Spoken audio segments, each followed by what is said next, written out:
Hello students, how are you? I hope you are fit and fine. Video को अंत तक देखिएगा and subscribe my channel and press the bell icon to get the next information of my video. Okay, we are going to continue our lesson working of the constitution. कि भारत ने जो अपना constitution adopt किया है उसका काम कैसे चलता है इसके बारे में हम जानकारी फर्स्ट पार्ट में थोड़ी सी ली है। फर्स्ट पार्ट में हमने देखा कि डेमोक्रेसी पॉलिटिकल मैच्योरिटी आनी चाहिए, मतलब हमारा कंट्री को ब्रिटिश रूल से फ्री होके 70 ईयर्स हो गए, तो अभी हमें बहुत सारी पॉलिटिकल मैच्योरिटी आई है। बाद में राइट टू वोट, पहले हमें 21 ईयर्स जो लड़का लड़की थे उनको राइट टू वोट का अधिकार था। अभी तो 18 साल के कोई भी लड़का या लड़के को वोट का अधिकार मिल गया है। बाद में डिसेंट्रलाइजेशन ऑफ डेमोक्रेसी, तो डिसेंट्रलाइजेशन मतलब पावर जो होती है वो किसी एक के हाथ में सेंट्रलाइज नहीं होनी चाहिए, इसलिए हमने बहुत सारे अधिकार स्टेट लेवल में, डिस्ट्रिक्ट लेवल में, पंचायत लेवल पे दिए गए हैं। बाद में हमने right to information RTI 2005, right to information मतलब गवर्नमेंट जो भी कुछ डिसीजन लेती है, कुछ काम करती है, तो एक सिटीज़न के नाते हमें मालूम होना चाहिए, तो हम गवर्नमेंट से मालूम कर सकते हैं, ये हमें अधिकार मिल गया है। तो यहाँ तक हमने देखा था। बाद में हम देखेंगे, आज देखेंगे सोशल जस्टिस एंड इक्वेलिटी। तो ये क्या होता है? सोशल जस्टिस एंड इक्वेलिटी, सामाजिक न्याय एंड समानता, equality are the important objectives of our constitution. अपने कॉन्स्टिट्यूशन में जितने सारे ऑब्जेक्टिव्स है उसमें सोशल जस्टिस एंड इक्वेलिटी ये भी है। सोशल जस्टिस मतलब अभी क्या होता है? Social justice a concept of fair and just relations between the individual and society. समाज में हर एक आदमी का रिलेशन समाज के साथ, सोसाइटी के साथ अच्छा होना चाहिए। ओके, एंड उसको as distribution of wealth, opportunities for personal activity and social privileges उसको मिलना चाहिए। Everyone deserves equal economic, political and social rights. हर एक को इक्वल इकोनॉमिक, पॉलिटिकल राइट्स होनी चाहिए, सोशल राइट्स होनी चाहिए एंड अपॉर्चुनिटीज़ मिलनी चाहिए। मतलब जो भी उसके खिलाफ कुछ अन्याय होता होगा तो उसको न्याय मिलना चाहिए। इक्वलिटी मतलब समानता, इक्वलिटी मतलब सब समान होनी चाहिए। Equality is about ensuring that every individual has an equal opportunity to make the most of their lives and talents। Okay, मतलब उसके बाद जो भी कुछ टैलेंट होता है तो उसे इंश्योर होना चाहिए कि भाई उसे स्कोप है, चांस है दिखाने के लिए। ओके, मतलब उसे इक्वल स्टेटस होना चाहिए सोसाइटी में, ना कि उसे कुछ किसी थोड़े लोगों को ही खास अधिकार हो, ऐसा नहीं होना चाहिए। The constitution has given the guidelines. Constitution ने क्या किया है? गाइडलाइन दिया है to establish a new society, कि हमें एक नए समाज के हमें निर्माण करना चाहिए based on these two values. ये दो वैल्यू पे, मतलब सोशल जस्टिस एंड इक्वेलिटी पे हमें समाज का निर्माण करना है। We are following the path laid down by our constitution. हमारे कॉन्स्टिट्यूशन ने जो भी पाथ निर्माण करके दिया है हमें, तो हम वो फॉलो कर रहे हैं टू अचीव दिस गोल, ये गोल अचीव करने के लिए। To establish social justice establish करने के लिए is to remove the social conditions. तो हमें अगर सोशल जस्टिस एस्टेब्लिश करना है तो हमें वो सोशल कंडीशन जो है वो रिमूव करनी चाहिए। कौन सी social conditions? Which are responsible for injustice, जो कंडीशंस इनजस्टिस के लिए जवाबदार है, रिस्पॉन्सिबल है। And insist on the equality, और वो इंसिस्ट करती है इक्वलिटी ऑफ डिग्निटी, कि हमें डिग्निटी होनी चाहिए, स्वाभिमान होना चाहिए फॉर ऑल इंडिविजुअल्स। हर एक समाज का हर एक व्यक्ति डिग्निटी के साथ जीना चाहिए, वो इक्वल होना चाहिए। The principles of justice and equality, ये जो हमारे प्रिंसिपल्स है जस्टिस, न्याय के और इक्वलिटी के, एम, इसका एम क्या है, एट एंडिंग डिस्क्रिमिनेशन, की ये इसका एम है कि हमें डिस्क्रिमिनेशन एंड करना है, मतलब भेदाभेद, डिफरेंशिएशन, किसमें, सोशल स्टेटस, सामाजिक दर्जा जो होता है, स्टेटस जो होता है, उसमें डिस्क्रिमिनेशन नहीं होना चाहिए, सच एज सुपीरियर और इन्फीरियर, कोई अपने को सुपीरियर नहीं समझना चाहिए, किसी को इन्फीरियर नहीं समझना चाहिए कि मैं उससे श्रेष्ठ हूँ, तुम नीच हो। On the basis of caste के बेसिस पे, मैं हायर कास्ट हूँ, तुम लोअर कास्ट के हो, ऐसे हमें डिस्क्रिमिनेशन नहीं करना चाहिए। रिलीजन के नाम पे डिस्क्रिमिनेशन नहीं होना चाहिए। हमारे देश में तो बहुत सारे धर्म, हिंदू, मुस्लिम, सिख, ईसाई, बुद्धिस्ट, जैन, तो इसमें सारे बहुत सारे समझो अल्पसंख्यक है, तो उसे रिलीजन के नाम पे हमें डिस्क्रिमिनेशन नहीं करना चाहिए। लैंग्वेज के नाम पे नहीं करना चाहिए कि भाई समझो हमारी जो लैंग्वेज है वो सुपरियर है ना, तो लैंग्वेज के नाम पे हमें डिस्क्रिमिनेशन नहीं करना है। जेंडर के नाम पे, मतलब पुरुष और स्त्री, अभी खाली तो दो जेंडर हैं, तो पुरुष ने स्त्रियों को कम नहीं आंकना चाहिए। प्लेस ऑफ बर्थ, अगर किसी का जन्म कहाँ पे होता है, तो मैं यहाँ में जन्मा हूँ तो मैं आपसे सुपीरियर हूँ, ऐसा नहीं होना चाहिए।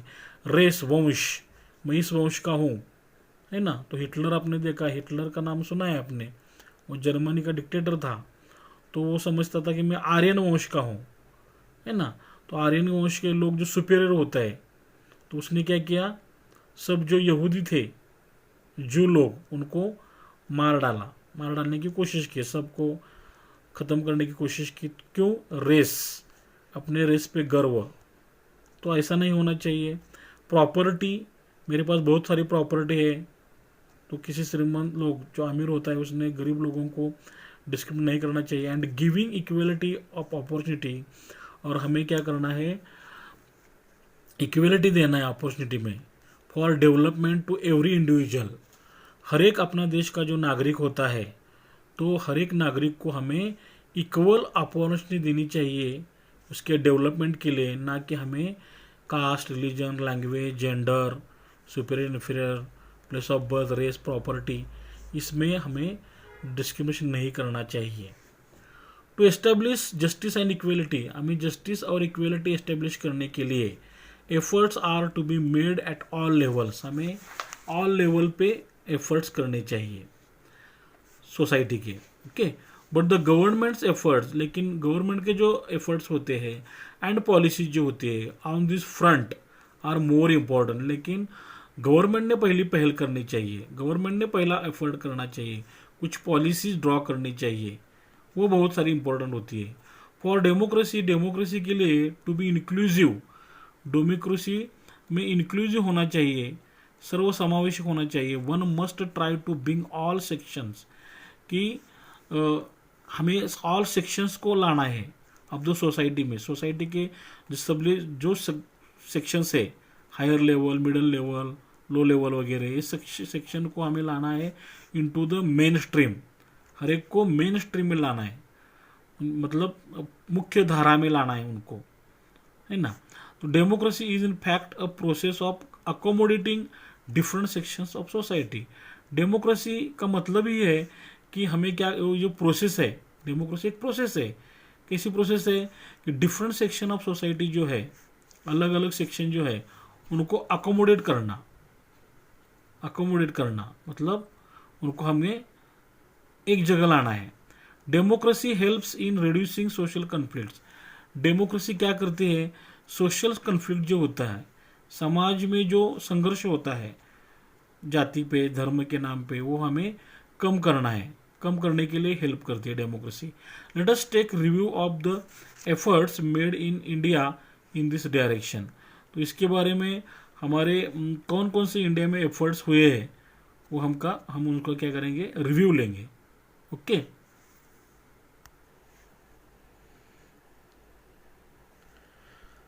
नेक्स्ट पॉइंट है the scheduled caste and tribes prevention of atrocities act.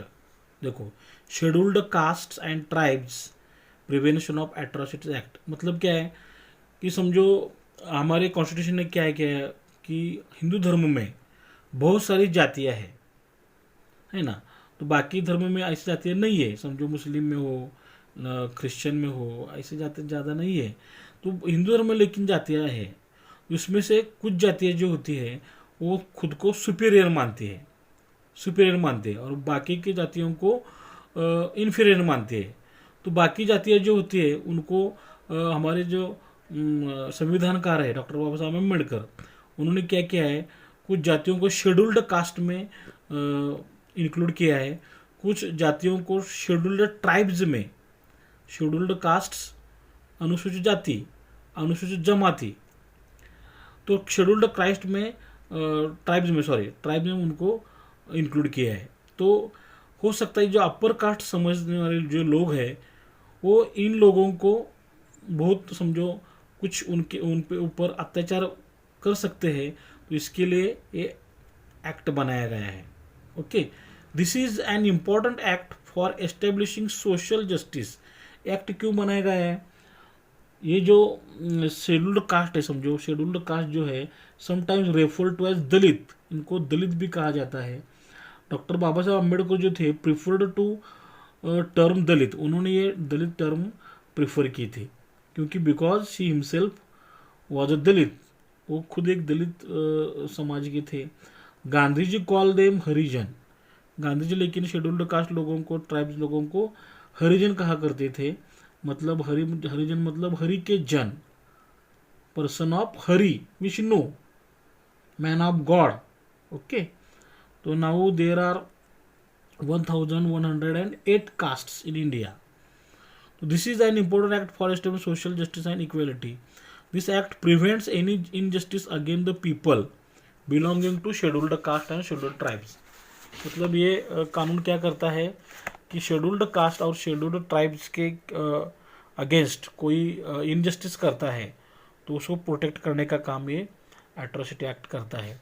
And any act of atrocity committed against them is liable for punishment. अगर कोई भी खुद को अपर कास्ट समझने वाला आदमी अगर इन लोगों के ऊपर कुछ अत्याचार करता है तो लायबल फॉर पनिशमेंट, वो पनिशमेंट के लिए लायबल है, उसको पनिशमेंट हो सकती है। मतलब ये नॉन बेलेबल वो वारंट है, नॉन बेलेबल मतलब ऑफेंस, नॉन बेलेबल उसको बेल नहीं मिलता है, डायरेक्ट 5 साल की सज़ा हो सकती है उसको।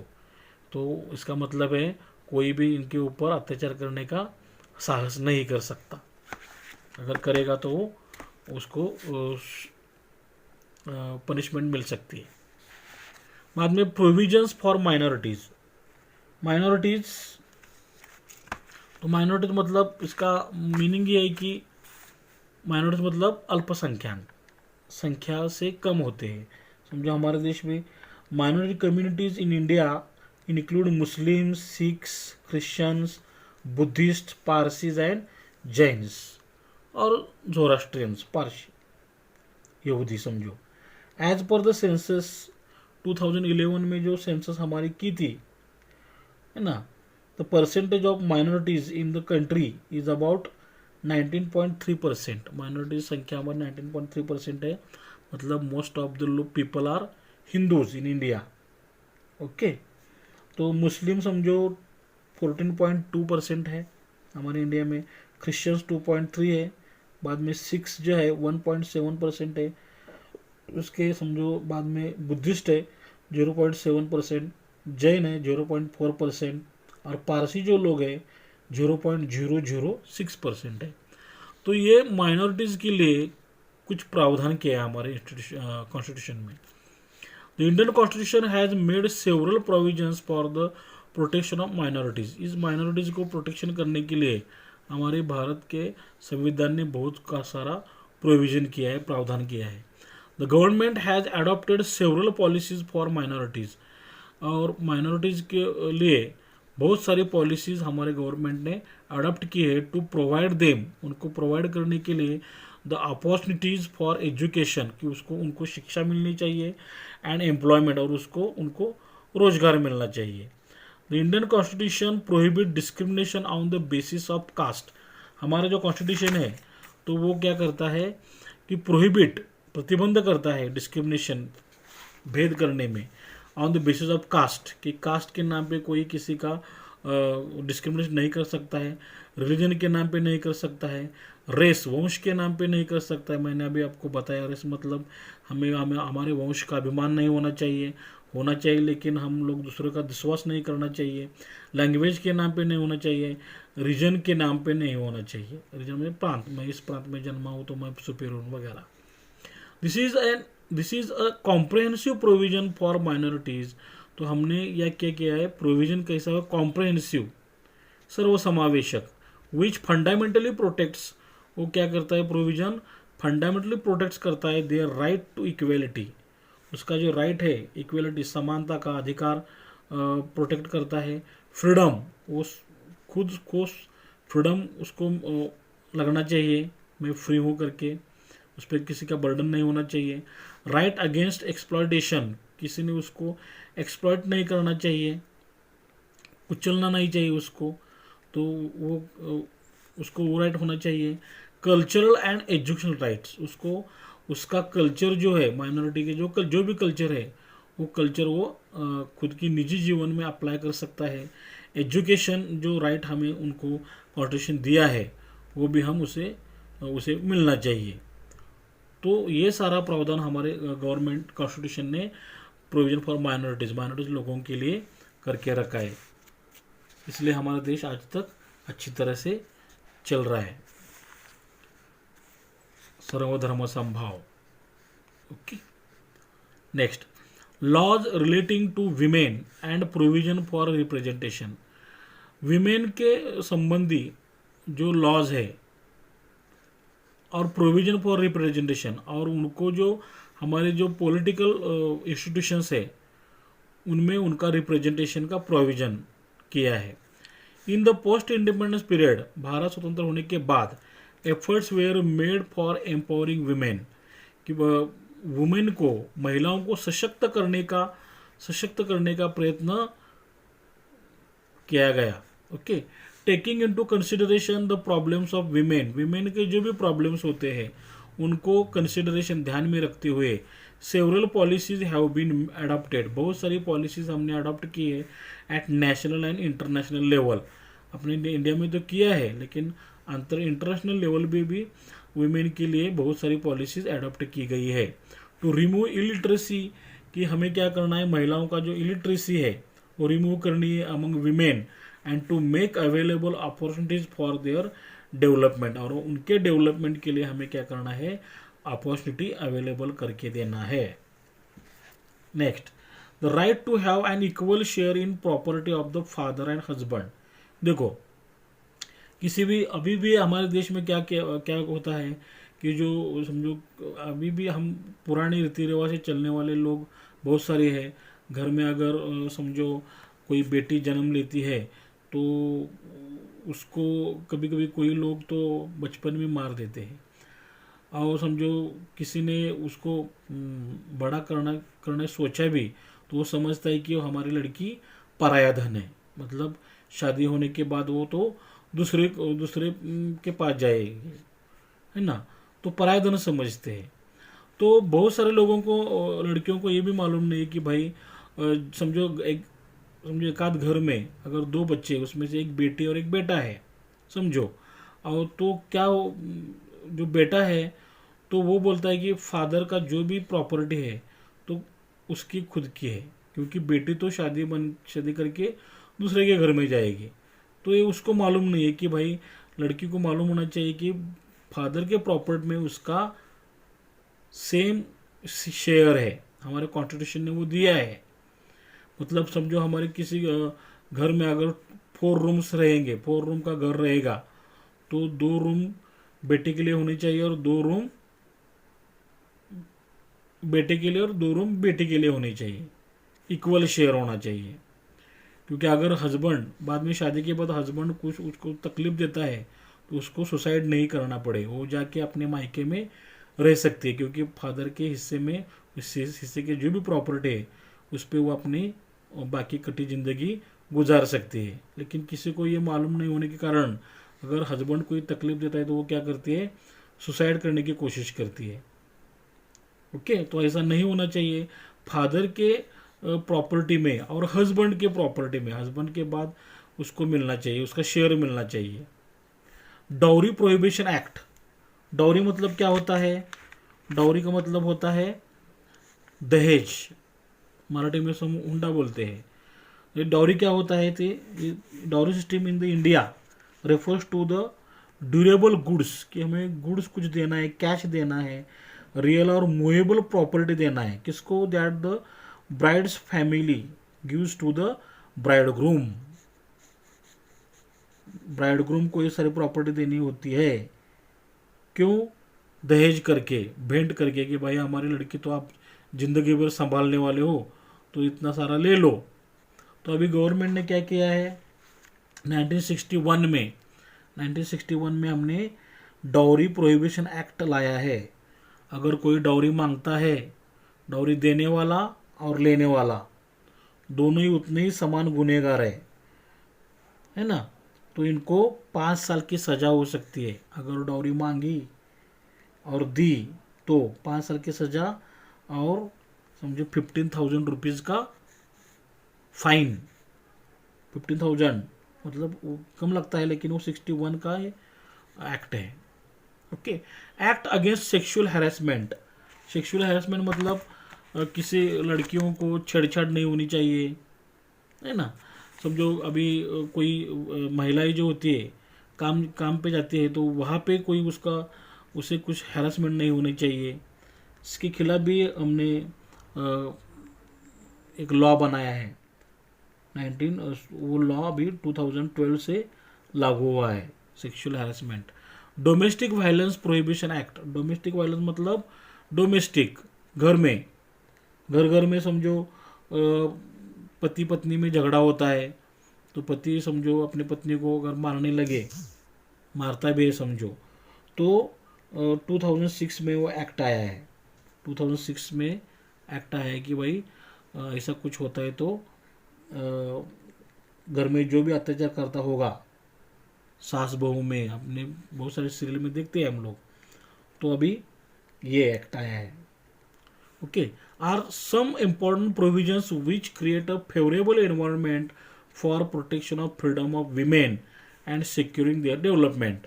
ये क्या करता है, हमारे वीमेन की जो फ्रीडम है उसको प्रोटेक्ट करता है, और फेवरेबल एनवायरनमेंट, कि किसी महिला को आत्महत्या करने की सोचना भी नहीं चाहिए, क्योंकि वो अगर पति को तकलीफ देता है तो घर जाके रह सकती है, फादर के अपने प्रॉपर्टी के अगर होती है तो। डाउरी मांगते हैं तो वो एक्ट के अनुसार वो सास और समझो जो भी डाउरी मांगता है उसको सज़ा हो सकती है। सेक्सुअल हरासमेंट हो सकता, अगर कोई करता है तो उसको सज़ा हो सकती है। घर में कोई तकलीफ देता है तो उसको सज़ा हो सकती है। मतलब महिलाओं के लिए फेवरेबल एनवायरनमेंट तैयार करने का काम हमारे कॉन्स्टिट्यूशन ने किया है। Next, in our country from the very beginning, अगदी शुरुआती से women have inadequate representation in politics and political institutions. हमारे महिलाओं के लिए बहुत ही इनएडिक्वेट, कम रिप्रेजेंटेशन मिला है इन पॉलिटिक्स, राजनीति में, एंड पॉलिटिकल इंस्टीट्यूशन में। पॉलिटिकल इंस्टीट्यूशन मतलब जितने भी होते हैं, समझो सेंट्रल लेवल में राज्यसभा होती है, लोकसभा होती है, स्टेट लेवल में विधान परिषद, विधानसभा होती है ना, बाद में नगर पालिका होती है, जिला परिषद होती है, ब्लॉक लेवल में पंचायत समिति होती है, ग्राम पंचायत होती है।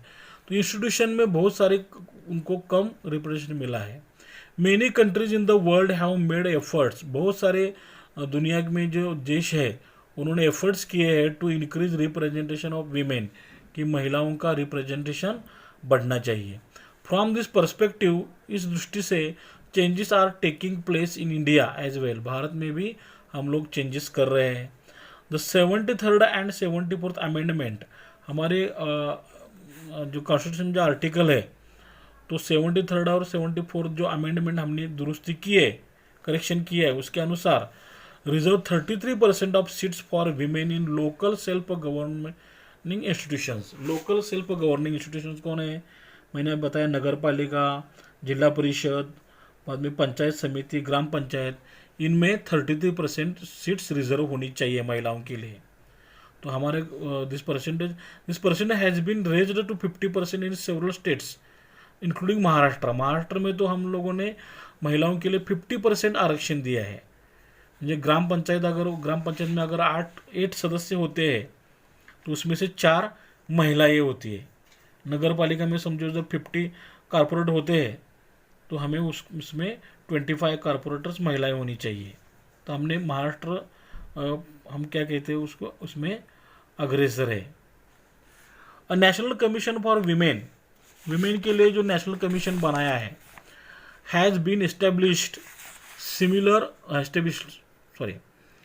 तो नेशनल कमीशन महिलाओं के बारे में जितनी भी सारी कुछ कंप्लेंट आती है तो उसको सॉल्व करने की कोशिश करती है, protecting and the interest of women. वो विमेन के इंटरेस्ट में वो काम करती है। इसका हेडक्वार्टर दिल्ली में है और कमिश्नर जो है वो रेखा शर्मा है। इसमें कम से कम जितने सदस्य होते हैं मिनिमम 5 होने चाहिए, मोर देन 12 नहीं होना चाहिए। तो इसमें एक तो सदस्य SC शेड्यूल्ड कास्ट की होनी चाहिए और एक ST शेड्यूल्ड ट्राइब्स की होनी चाहिए। ओके, तो विमेन के लिए नेशनल कमीशन हमने एस्टेब्लिश किया है। Similar commission also exist state level में भी। हर एक स्टेट लेवल में समझो अभी महाराष्ट्र में national commission, Maharashtra state level commission है महिला आयोग, उसको हम राष्ट्रीय महिला आयोग कहते हैं। 1992 में इसका एस्टेब्लिशमेंट हुआ था। Next, the act for the protection of women against domestic violence. अगर किसी के ऊपर, महिला के ऊपर घर में अगर किसी घर में वायलेंस, अत्याचार होता है तो उसके अगेंस्ट जो प्रोटेक्शन करना चाहिए वो जो एक्ट है is an important step in the direction of democracy. ये हमने बहुत ही बड़ा एक कदम लिया है डेमोक्रेसी की ओर। Okay, this act underline the need to protect the dignity and self esteem of women. ये जो एक्ट हमने बनाया है वो क्या करता है, नीड टू प्रोटेक्ट, कि हमें प्रोटेक्ट करना चाहिए किसको, dignity and self esteem of women. महिलाओं की जो प्रतिष्ठा होती है, उसका जो स्वाभिमान होता है, उसको प्रोटेक्ट करने के लिए यह एक्ट हेल्प करता है। This act rejected traditional forms of domination. ये एक्ट क्या करता है, ट्रेडिशनल फॉर्म मतलब हमारी जो पारंपरिक जो पहले से चलते आए हैं, क्या डोमिनेशन, कि हम पुरुष जो होता है वो महिलाओं को डोमिनेट करता है।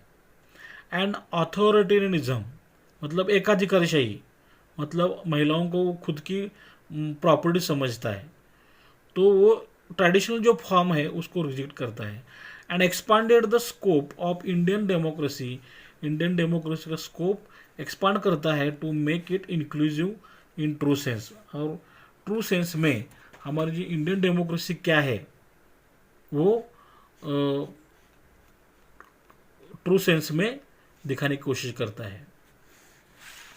तो यहाँ पे जो हमारा चार्ट दिया है, द रिप्रेजेंटेशन ऑफ वीमेन इन लोकसभा में हमारी रिप्रेजेंटेशन महिलाओं का क्या रहा है। समझो ईयर 1951 में 22 महिलाएं थी, अभी तो 565 जो अपने MPs होते हैं 500, तो हमारे जितने भी मेंबर ऑफ पार्लियामेंट होते हैं उसमें से समझो महिला के लिए 51 में 22 महिलाएं थी, 57 में 22 ही थी। बाद में बढ़ते 2014 में 66 महिलाएं हैं। अभी 66 महिलाएं हैं। ओके, तो मतलब परसेंटेज अभी बढ़ा है थोड़ा बहुत। देखो, read the chart and answer the following questions. In which election year number of women MPs is minimum कब है, तो देखा ये मिनिमम यहाँ पे कम से कम कौन कहाँ पे 19 है। देखो यहाँ पे 1977 में 19 महिलाएं थी खाली लोकसभा में। बहुत कम महिलाएं थी। In which election year of number of women MPs in maximum, maximum कब थी तो ये 2014 में मैक्सिमम महिलाएं लोकसभा में है। और क्या पूछा है, prepare a pie chart oblique bar chart with the help of the information given in the chart of the women MPs in the लोक सभा इलेक्शन। तो हमें ये चार्ट देख के पाई चार्ट और बार चार्ट ड्रॉ करने के लिए बोला है। देखो यहाँ पे मैंने ड्रॉ करने की कोशिश की है। ये पाई चार्ट है, तो 1951 से लेके 57 तो कैसा पाई चार्ट तो हमने अपने ज्योग्राफी वगैरह या ज्योमेट्री में, इंग्लिश में भी है, तो ये पाई चार्ट ड्रॉ करने की मैंने कोशिश की है। एग्ज़ाम तो में नहीं पूछेंगे, लेकिन ये है। और जो बार डायग्राम है, बार चार्ट, तो हम ऐसे इसको निकालते हैं। समझो देखो 1951 में 4 पॉइंट कुछ तो था, है ना, तो ऐसा ये कम ज़्यादा होके लास्ट में 1914 में यहाँ तक ये बढ़ा है। तो ये बार चार्ट ओके, आपको अच्छी तरह से समझने के लिए। नेक्स्ट ये हमारा बॉक्स क्या कहता है, व्हाट डू यू थिंक, आपको क्या लगता है, the visibility to women is very low in public life. Public life में जो वीमेन की विजिबिलिटी होती है, मतलब कम दिखाई देती है पब्लिक लाइफ में। If family structure, social surrounding, economic sector, political sphere become more open, अगर हमें फैमिली स्ट्रक्चर को, फैमिली को, सोशल सराउंडिंग, उसके सराउंडिंग को, इकोनॉमिक सेक्टर को, पॉलिटिकल स्फीयर, पॉलिटिकल को एरिया जो होता है उसको अगर मोर ओपन करना है तो क्या होगा, क्या करना चाहिए, women will get a chance to participate, women को चांस मिलेगा पार्टिसिपेट करने के लिए in the decision making process, कि जो भी डिसीजन होना चाहिए, डिसीजन मेकिंग जो प्रोसेस होता है, तो हम उसको ज़्यादा डिसीजन कुछ घर में तो पूछते ही नहीं है कि हमें क्या करना है क्या नहीं है। तो इसका मतलब हर एक जगह हमें वीमेन के लिए, वीमेन को डिसीजन मेकिंग प्रोसेस में लेना चाहिए। That can provide a different direction to politics. इसके क्या होगा फिर, तो एक डिफरेंट अलग ही डायरेक्शन पॉलिटिक्स को मिलेगा। फॉर दिस पर्पज, इसके लिए women's participation should be increased in the representative institutions.